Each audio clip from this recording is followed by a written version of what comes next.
ഈ മിസൈലുകളുടെ കോസ്റ്റ് എന്ന് പറഞ്ഞാൽ 33 മുതൽ 35 കോടിയാണ്. ഇറാൻ, ഇസ്രായേൽ, US തമ്മിൽ നടക്കുന്ന വാറിൽ എക്കണോമിക്കലി ഇവരെ എങ്ങനെ ഇത് ബാധിക്കുന്നു നമുക്ക് നോക്കാം. അഥവാ ഇറാൻ മെയിൻ ആയിട്ട് യൂസ് ചെയ്യുന്നത് എന്താ വെച്ചാൽ ഇറാനിയൻ സഹദ് 136 എന്ന് പറയുന്ന ഡ്രോണുകളാണ്. ഇതിന് അപ്രോക്സിമേറ്റ് 25 ലക്ഷം രൂപ മുതൽ 42 ലക്ഷം രൂപയാണ് ഇതിന്റെ കോസ്റ്റ് വരുന്നത്.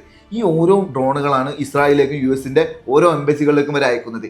എന്നാൽ ഇവര് ഈ ഡ്രോണുകളെ എതിർക്കാൻ വേണ്ടിയിട്ട് ഇസ്രായേൽ US ആണെങ്കിലും തിരിച്ചയക്കുന്ന മിസൈലുകൾ, അതാ പാട്രിയറ്റ് ഇന്റർസെപ്റ്റർ മിസൈൽ എന്ന് പറയും.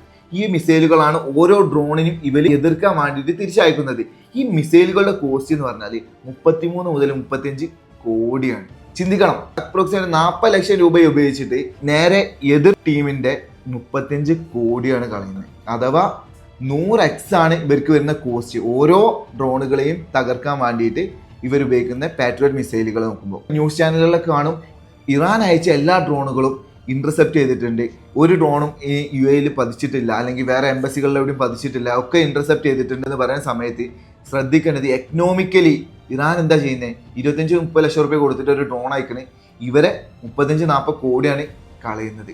അപ്പൊ എക്കണോമിക്കലി ഇത് നോക്കുന്ന ടൈമിന് ഇറാനാണ് ഇവിടെ ജയിച്ചുകൊണ്ടിരിക്കുന്നത്. ഇറാന്റെ അടുത്ത് ചെറിയൊരു എമൗണ്ട് മുടക്കിയിട്ട് വലിയൊരു എമൗണ്ടാണ് അവരുടെ എക്സ്പെൻസ് ആക്കി ഇതാക്കുന്നത്.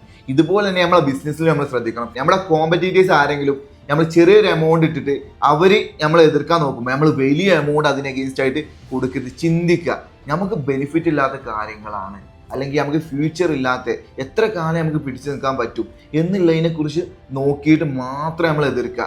അല്ലാതെ നമ്മളെ ബിസിനസ്സിൽ പുതിയതായ ഒരുത്തൻ വന്നാൽ അവനെ പൊട്ടിക്കാൻ വേണ്ടിയിട്ട് അവൻ ചെറിയ എന്തെങ്കിലും കോസ്റ്റേക്ക് അവന് പോവാം, പക്ഷെ അവൻ്റെ 100 ഇരട്ടിയൊക്കെ നമ്മൾ മുടക്കിയിട്ട് നമ്മൾ ചെയ്യുമ്പോൾ നമുക്കാണ് ലോസ് വരുന്നത്. കൂടുതൽ ബിസിനസ് പരമായിട്ടുള്ള അപ്ഡേറ്റുകൾ അറിയാൻ വേണ്ടി നമ്മൾ അക്കൗണ്ട് ഒന്ന് ഫോളോ ചെയ്ത് വെച്ചാൽ മതി.